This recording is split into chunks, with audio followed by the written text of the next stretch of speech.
I'm Matthew Kiroto, GTHL Junior Reporter. We're going to be set up on the first hole to meet players and talk to them about the new GTHL Concussion Policy that's just been voted in. It's a new policy to make sure that players with concussion do not return to GTHL activities before they're medically ready. So, as you mentioned, back in the olden days, people didn't really have a good idea about concussions. Did you have an idea about that?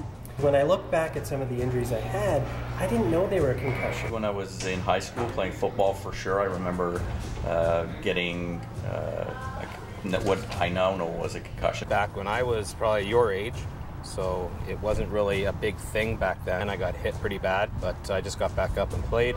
Back in the day, we just got back up, we played, and that was about it. My son, when he was your age, he had a couple, which made me a little bit aware of what concussions can do. And I just kept on doing what I normally would do, and I didn't feel so good as a result of it. Didn't know as much as I do now about concussions, and I actually continued to play the game of football even though I wasn't feeling well. People, because they're competitive, they play through things like that, and you really shouldn't do that, and we're learning that now. Yeah. Do you think a concussion policy will be helpful? Coming from one that's had a couple, yeah, I think it'd be pretty smart.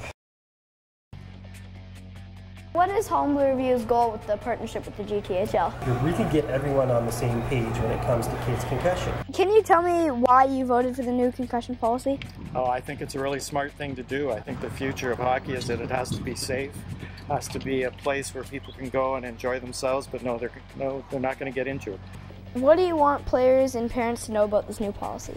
Well, I think the first and foremost, or the biggest piece that they need to know about it, is their child needs to be, their health is first and foremost, and the game of hockey is not. And so I think we want them to clearly understand that their child has to be in the healthiest position to return to the different stages before they do that, and to be patient, and to make sure that they're not trying to rush their child back into the game of hockey just because they got an important game coming up, or they feel their child's going to lose a spot on the team. We, as experts in the healthcare environment and the research environment, want to team up with experts in the sport world, in the hockey world. And bringing these two organizations together, we think we can make the biggest impact on making sure that everyone knows what a concussion is and what to do when they have one. Yeah, that's a really good answer.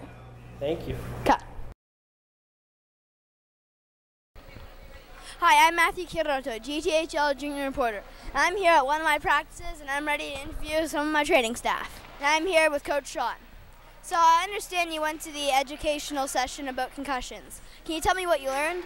I think we're better suited to treat the concussion, treat the injured player and any type of follow-up that the player may need, and also assessing when that player is okay to come back on the ice. I think that's learning the signs and symptoms is one thing. Learning when a player is okay to come back on the ice was another thing. So do you think these changes for the better or the worse? Oh, definitely for the better. Now we can see some signs of head injury that can help a player years after he's been playing hockey. We're not all going to be in the NHL, and we all have to grow up and have families potentially, and live a long life. So if we can figure out the early signs of concussions, we're better off. This guy's well prepared. Thanks. Thanks.